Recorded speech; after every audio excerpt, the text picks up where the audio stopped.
Hey everyone, today I'm going to walk through why I left Evernote as a second year PhD student and why I'm going to be using Obsidian for the rest of my studies. So if you're interested, stick around and find out why.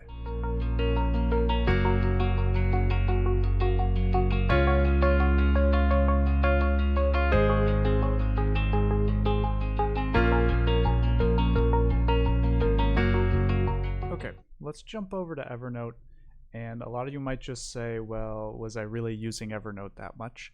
And the answer is 100%. As soon as school went online, I was in my undergrad at the time when everything went online for COVID, I needed a note-taking app, and I used Evernote from day one of online classes. And I took tons of notes in it.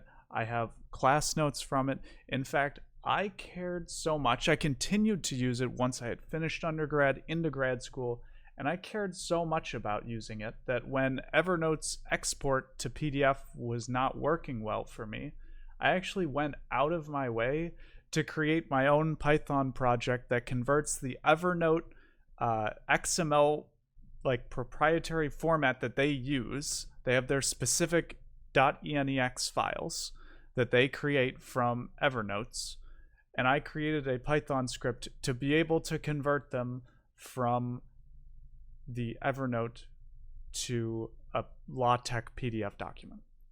That's how much I really cared about using Evernote. I kept everything in it. I had all of my notes, whether it was school notes, personal notes, just other random things. I had everything in it. And I really can't stress how much I cared about it. In fact, let me show you one of the homeworks. So here I pulled up one of the homeworks for one of my classes. I went through everything in terms of caring about Evernotes. I have them converted to this is a LaTeX PDF document. I was handling equations, tables. I had handling all the different sections that were created, all the headers, everything. I was really trying to make sure I had everything in this to make it the perfect note-taking app for me. And one of the features that I really drew to with this was being able to look through images. So I could take screenshots of professors' slides and then be able to search them myself through OCR. And I used that for a while, and that was my note-taking system. I used that for my undergrad research, my graduate research, taking notes on literature. I used it when I was taking classes, undergrad and graduate. I was using it as a teaching assistant. I used it for everything. But then it came around this year and I realized I wasn't using it as much as I was before. It was kind of a pain to use, and I'm not going to continue paying $70 a year or more for a program I'm not using and it's too slow to load up on my phone. So let me show you how I use Obsidian. Now, like many people with Obsidian, I fell in love with the graph view, being able to see how my ideas were connected together, which I couldn't do on Evernote. And frankly, I'd never thought about doing before. I had created mind maps using various random tools, even just drawing them out on pieces of paper, but never had something been so easy to just integrate all of my notes and ideas together into essentially the way my brain connects things. And this is fundamentally different to how I use everything else. I'm going to try and show you some of the stuff I've used from blog posts that I have, but obviously I have all of my other work in here as well from my grad school research. So I tag things a lot. That's a lot how I connect various different items, but you find a system that works for you. And I think that's part of what really makes Obsidian useful. Whereas I felt Evernote, I was so forced into how Evernote wants you to work. Obsidian, I work how I want to work. If I choose to make small notes that don't connect to anything and then I connect to them later, I can do that.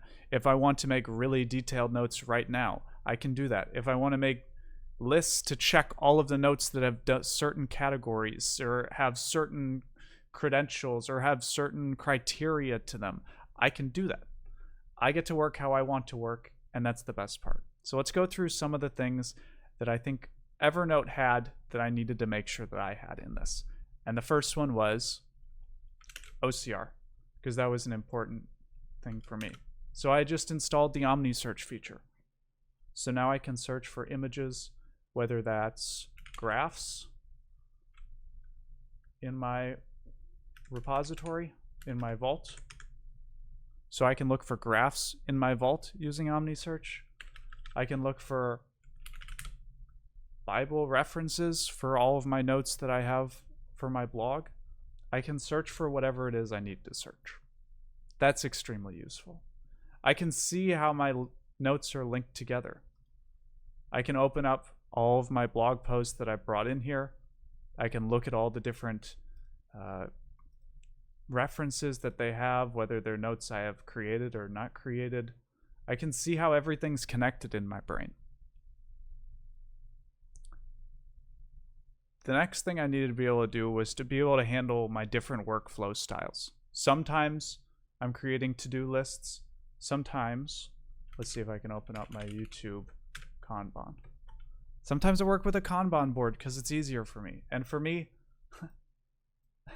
it's just easier sometimes to have different ways to view different pieces of data. If I'm looking at my YouTube overview, sometimes I like to see it as a checklist, and I can see it like a checklist.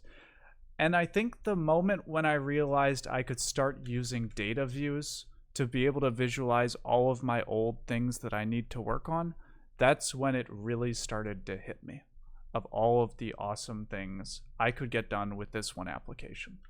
And in fact, let me show you how powerful data views were for me. If I open up my work archive, I have it to list all of the random scripts that I've written that I have brought in with some extra documentation. I have all of the key documentation. Some of it is scripts that I've written with documentation around them. Some of them are projects. Some of them are papers I've written. Some of them I have my projects that I'm working on listed with the dates so I can see exactly when I worked on them. Sometimes I just threw figures that I worked on, because what happens when 2 months from now I need to go, oh, how did I generate that figure? And I can immediately go back using OCR, find it, whether it's just looking through my list of figures to find it, and see all how my data has been cataloged, and be able to see all the literature references that I've created notes for. Using data view kind of gave me this edge that Evernote never was able to. And all of this has been free. One thing Evernote was good at was syncing across all my devices easily. And part of why I moved away from Evernote was to get away from paying so much for it. As a graduate student, I kind of don't want to pay $70 a year for something just to have it sync across my devices if there's a free alternative. And there is Obsidian Sync, which you can pay for if you really want to. And if you really want that ease of use, I would recommend it. But I'm willing to put in the effort to not pay for something, in which case Obsidian provides a whole bunch of different ways for that to happen. And so I just happen to go through using Google Drive to sync things. There's tons of videos on them. I'll try and link some in the below, but check them out to see how you can sync up your vault across multiple different computers. It's definitely a necessity to make sure you have set up. The other key thing with Obsidian is that you kind of have to figure out how to set it up for yourself.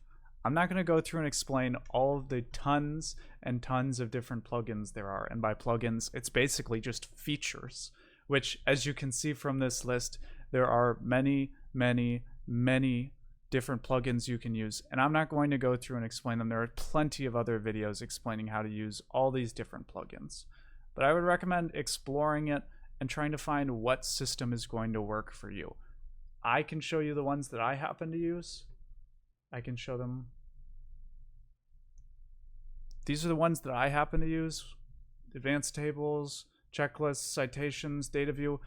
There's a whole bunch of them. If you're interested, I can make a video specifically about them, but so many people have made other videos about them that you can just go find them, and their videos are more than sufficient for showing you how to use these plugins.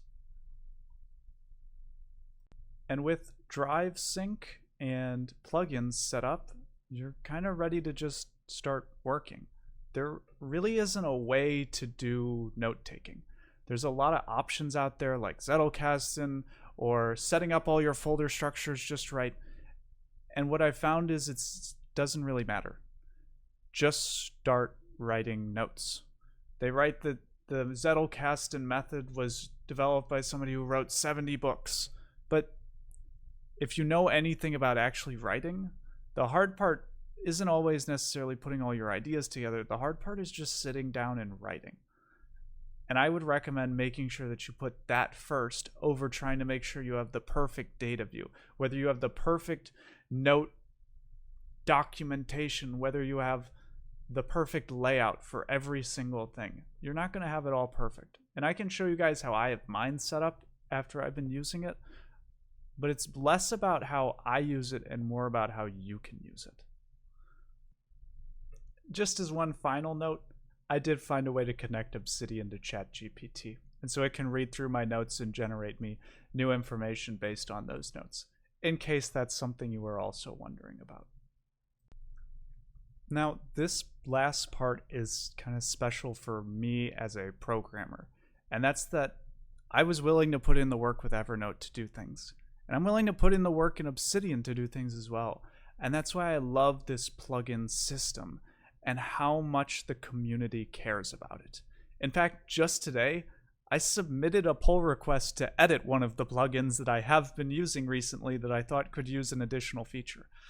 That's just how much the program itself isn't really what's important. It's how you use it. And that's really what I'm going to recommend to anybody who wants to switch over to something new. If you want to switch over to Obsidian and you want this cool graph, that's great. But the question is, do you really need it? I really needed to be able to see how my ideas were all connected to each other so that when I'm working on something new, I can see, oh, here are all of these notes here that connect together based on Bible references, because that's kind of important when I'm writing my blog. And I can see all the ones that specifically reference music. So I can kind of look at those to build more ideas, to see what I've already done. Or when I'm doing things for work, I can go out and I can see, oh, here's the recent symposium I went to. Let me look at some of those talks that I remember being interesting. Or here's a reference to a literature. Let me open up my notes so I can read through it to see what was important.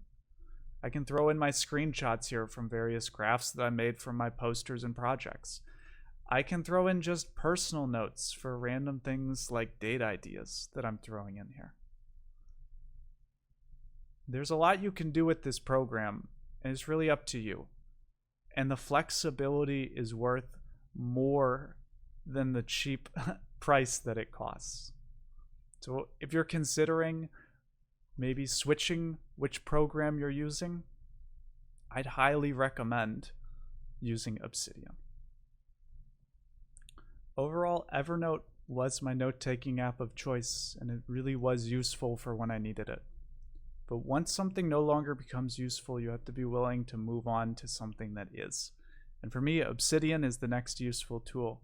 I really hope if you're another PhD student or graduate student looking for something new, looking for a nice note-taking tool, something to really boost your productivity, I'd really recommend giving Obsidian a try. Thanks for watching. If you're interested in more content, feel free to check out some of my other videos, like the Latch and Flip-Flop playlist, with more videos to come on that. Check out the card above. Otherwise, hope to see you guys in the next video. See ya.